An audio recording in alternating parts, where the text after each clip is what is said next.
Capítulo 3. A denúncia. Ia entrar na sala de visitas, quando ouvi proferir o meu nome e escondi-me atrás da porta.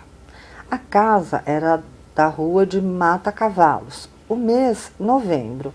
O ano é que é um tanto remoto, mas eu não hei de trocar as datas, a minha vida, só para agradar as pessoas que não amam histórias velhas. O ano era de 1857. Dona Glória, a senhora persiste na ideia de meter o nosso Bentinho no seminário?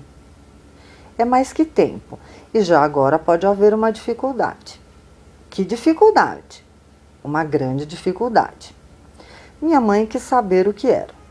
José Dias, depois de alguns instantes de concentração, veio ver se havia alguém no corredor. Não deu por mim. Voltou e, abafando a voz, disse que a dificuldade estava na casa ao pé. Agente do Pádua. Agente do Pádua? Algum tempo estou para lhe dizer isto, mas não me atrevia. Não me parece bonito que o nosso Bentinho ande metido nos cantos com a filha do Tartaruga. E esta é a dificuldade, porque se eles pegam de namoro, a senhora terá muito que lutar para separá-los. Não acho. Metido nos cantos? É um modo de falar. Em segredinho, sempre juntos. Bentinho quase que não sai de lá. A pequena é uma desmiolada. O pai faz que não vê. Tomara ele que as coisas corressem de maneira que... Compreendo seu gesto. A senhora não crê em tais cálculos. Parece-lhe que todos têm a alma cândida. Mas, senhor José Dias, tenho visto os pequenos brincando e nunca vi nada que faça desconfiar. Basta a idade. Bentinho mal tem 15 anos. Capitu fez 14 a semana passada. São 2 criançolas. Não se esqueça que foram criados juntos, desde aquela grande enchente, há 10 anos, em que a família Pádua perdeu tanta coisa. Daí vieram as nossas relações. Pois eu hei de crer. Mano Cosme, você que acha? Tio Cosme respondeu com ora, que, traduzido em vulgar, queria dizer: são imaginações do José Dias,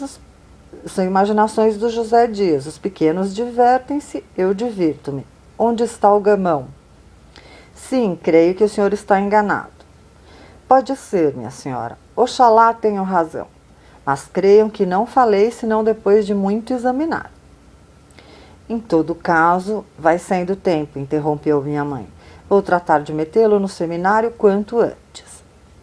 Bem, uma vez que não perdeu a ideia de o fazer padre, tem-se ganho o principal.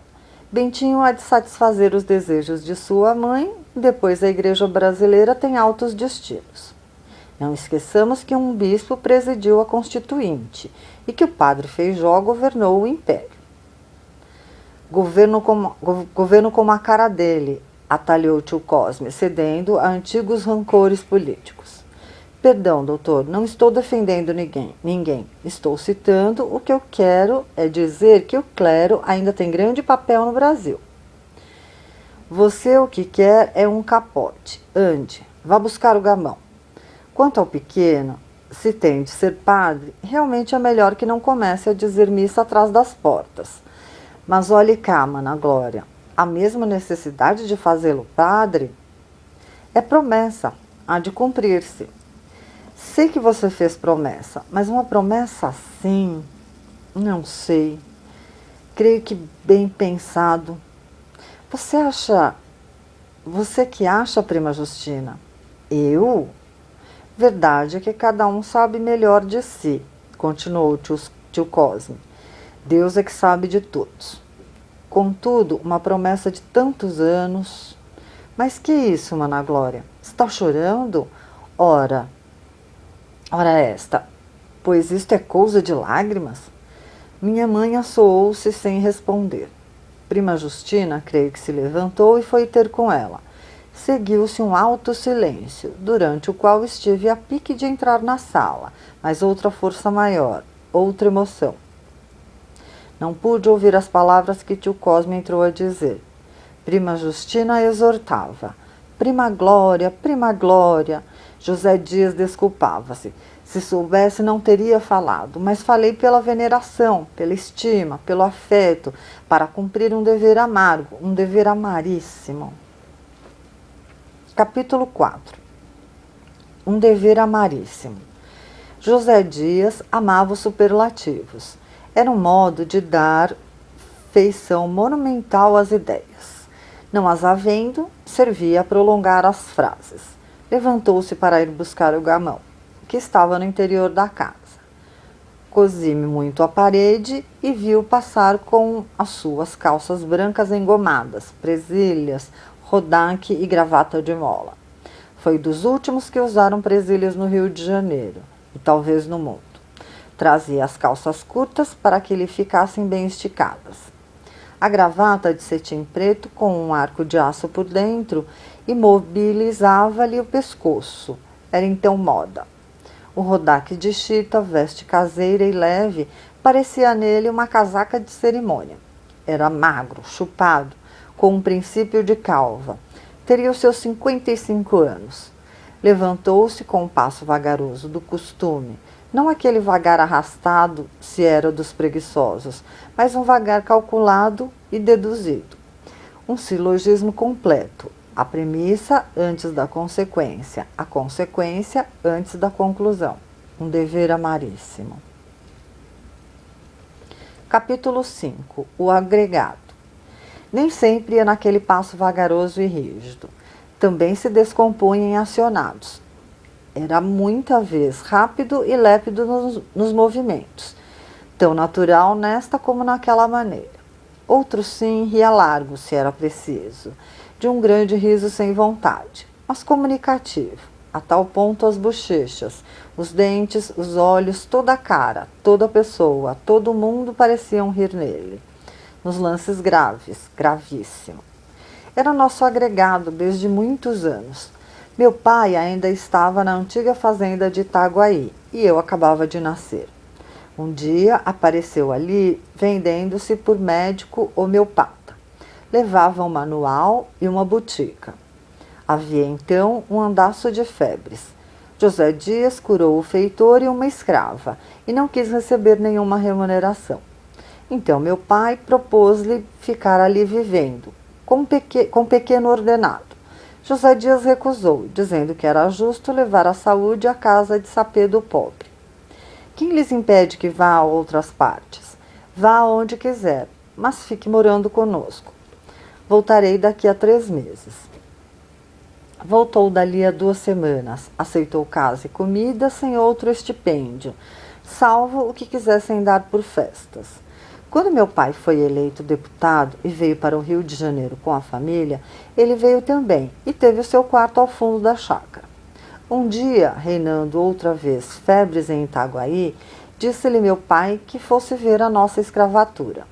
José Dias deixou-se estar calado, suspirou e acabou confessando que não era médico.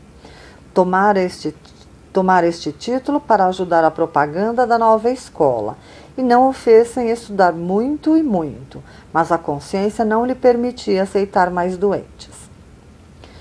Mas você curou das outras vezes? Creio que sim. O mais acertado, porém, é dizer que foram os remédios indicados nos livros. Eles sim, eles, abaixo de Deus. Eu era um charlatão.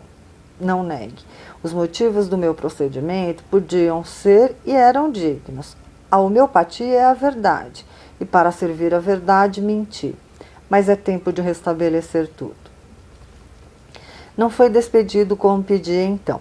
Meu pai já não podia dispensá-lo. Tinha o dom de se fazer aceito e necessário. Dava-se por falta dele, como de pessoa da família. Quando meu pai morreu, a dor que o pungiu foi enorme, disseram, não me lembra. Minha mãe ficou-lhe muito grata e não consentiu que ele deixasse o quarto da chácara ao 7º dia depois da missa. Ele foi se despedir dela. Fique, José Dias. Obedeço, minha senhora. Teve um pequeno legado no testamento, uma apólice e 4 palavras de louvor. Copiou as palavras, encaixilhou-as e pendurou-as no quarto por cima da cama. Esta é a melhor apólice, dizia ele muita vez. Com o tempo, adquiriu certa autoridade na família, certa audiência ao menos, não abusava e sabia opinar obedecendo. Ao cabo, era amigo, não direi ótimo, mas nem tudo é ótimo neste mundo, e não lhe suponhas alma subalterna. As cortesias que fizesse vinham antes do cálculo que da índole. A roupa durava-lhe muito, ao contrário das pessoas que enxovalhavam depressa o vestido novo, ele trazia o velho escovado e liso, cerzido, abotoado, de uma elegância pobre e modesta. Era lido, posto que de atropelo, o bastante para divertir ao serão e à sobremesa, ou explicar algum fenômeno, falar dos efeitos do calor e do frio, dos polos e de Robespierre. Contava muita vez uma viagem que fizera à Europa e confessava que, não a sermos nós, já teria voltado para lá. Já tinha amigos em Lisboa, mas a nossa família, dizia ele, abaixo de Deus era tudo.